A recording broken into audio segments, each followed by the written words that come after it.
Hi, today I'm going to show you how to make doll clogs. I've been working on a few pair. This is a pair of green clogs I made for this outfit. And I put elastic on the back because my first pair of clogs that I made, I didn't put any elastic on them, and they won't stay on the doll's foot. So they're cute if you want to make like bedroom slippers and things like this. But if whoever you're making the doll for is going to play with it a lot, I'd recommend putting the elastic strap on the back, like that, to match your outfit, or however. And so what I was doing was I was making too many doll shoes for different outfits, and I decided to go generic. So what I'm going to do is I'm going to make a pair of white clogs, a pair of black clogs, and then instead of matching the outfits, I'm just going to make these little barrettes that are used for hair. So instead of putting them in the doll's hair, I'm just going to put them on the different colored clog shoes that I'm making to match the outfits, and then she won't run out of room in her closet. So that's one example, and it doesn't matter. You're just, it's whatever your imagination is. And then this example too. There's just different ways you can do it. So I've already made one of these white clogs, and I'm going to show you how to finish it off. So this will probably be a couple videos because I don't think I can show you this whole thing in 15 minutes. Okay, so first of all, the first thing before you start, you're going to have to get a pattern of what you're basically doing is making a big smiley face. So what I do is you just take a regular piece of paper, and you can fold it in half because you don't need the whole sheet. Okay, just take your scissors.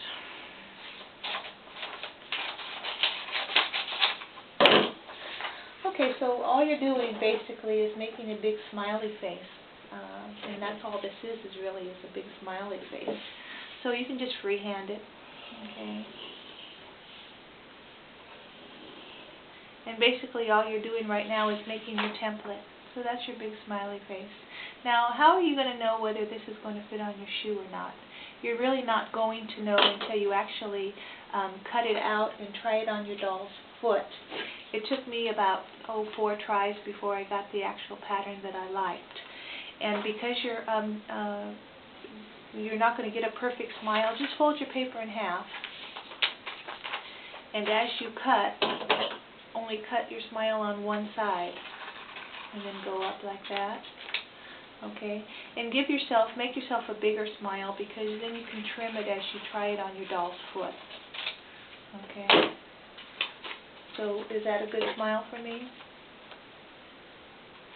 I just cut it too small, so I already know that. I know that, but you're not going to know that until you try it on your doll's foot.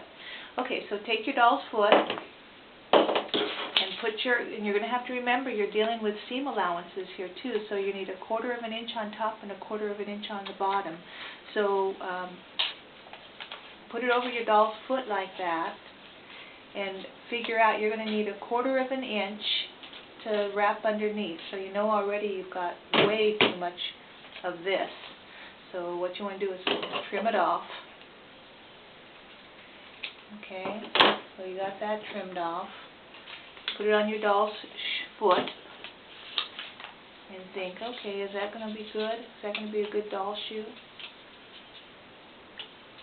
And then fold it under, because you're going to be dealing with your form too, because you're going to need your basic doll form.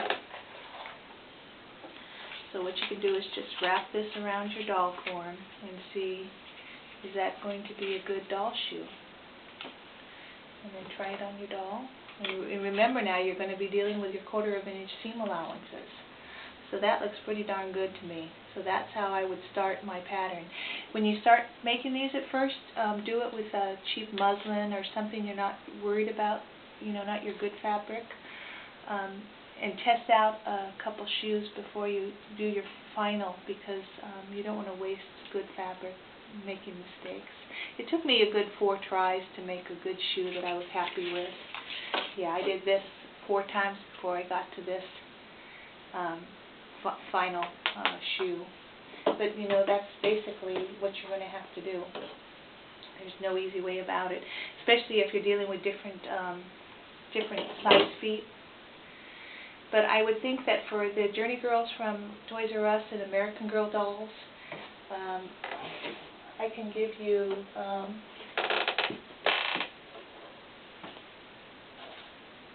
on the next video, I'll see if I can give you the dimensions and tell you basically what your dimensions are going to be for this doll shoe. I can tell you now.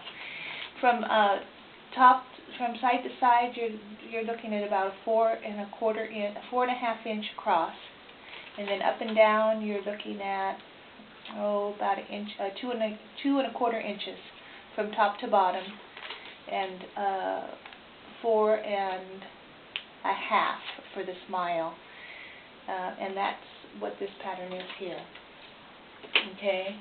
Okay, so for each set of clogs, you're going to need 4 of your bases. Okay, these are the, I had to,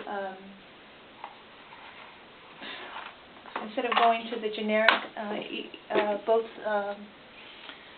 sides, right and left base, I had to make a tennis shoe base because I needed to be able to fit a right shoe and a left shoe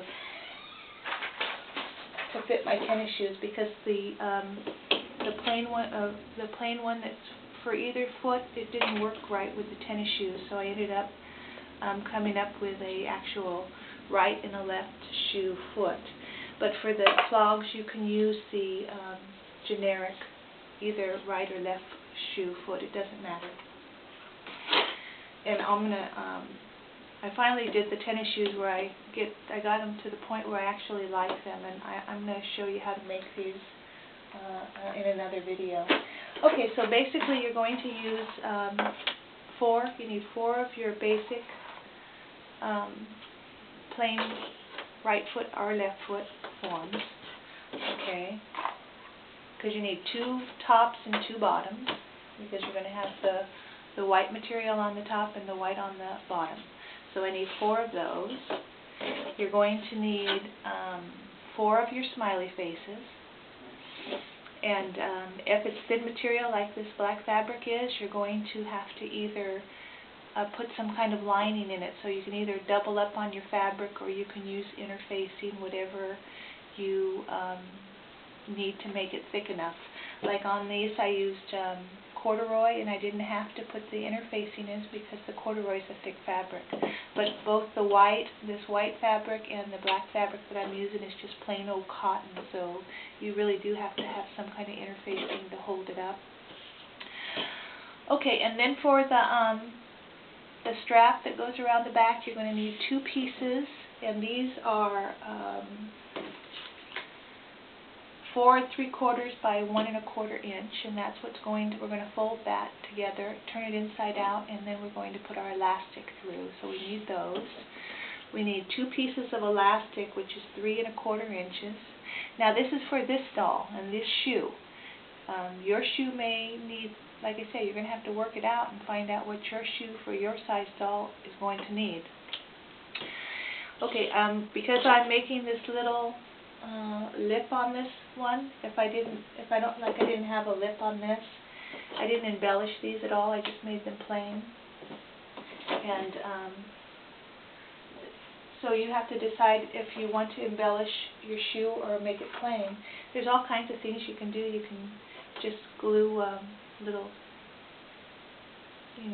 whatever. There's just so many things you can do.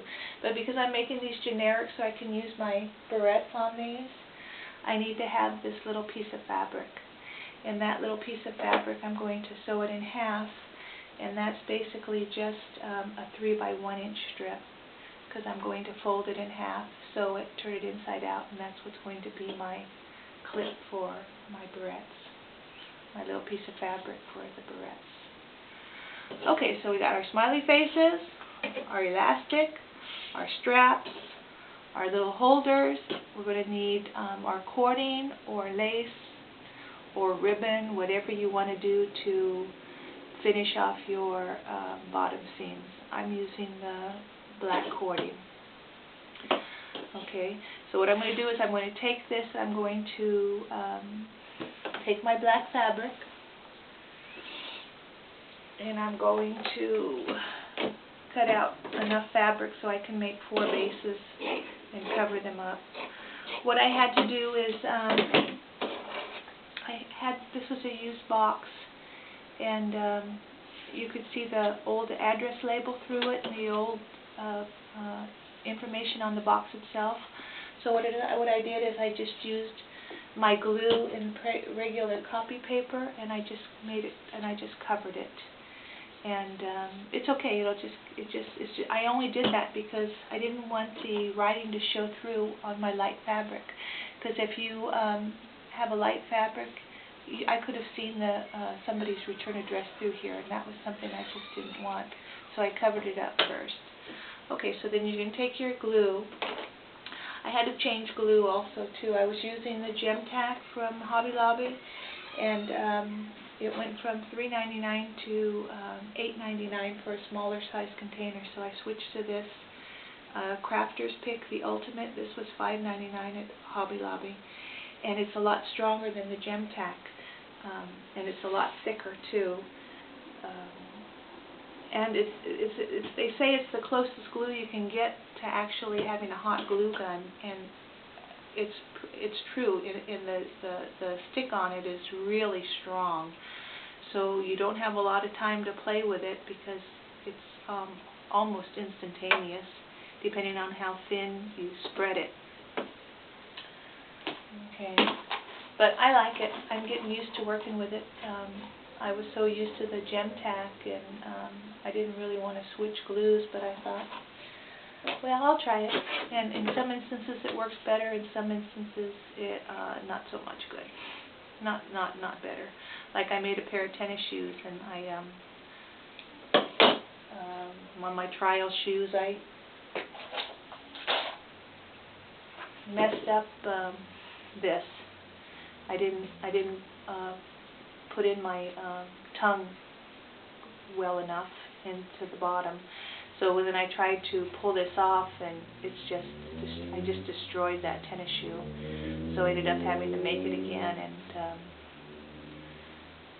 but that was one of my first attempts.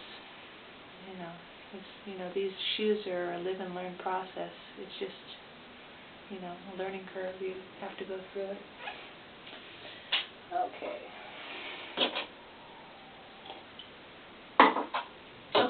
So what I'm going to do is I've already showed this to you in another video, so I'm not going to spend a lot of time. This works really well too with this new glue, because it just sticks like almost instantaneous, like I said. So I'm just going to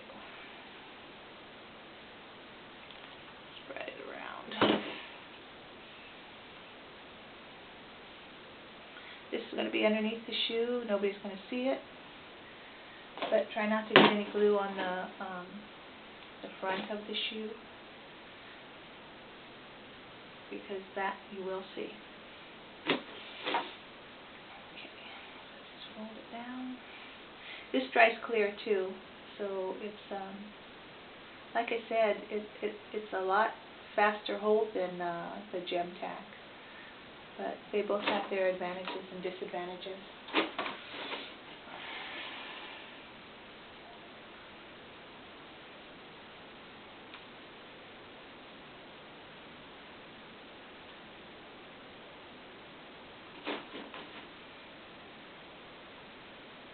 Okay. Alright, so then we're just going to let that dry.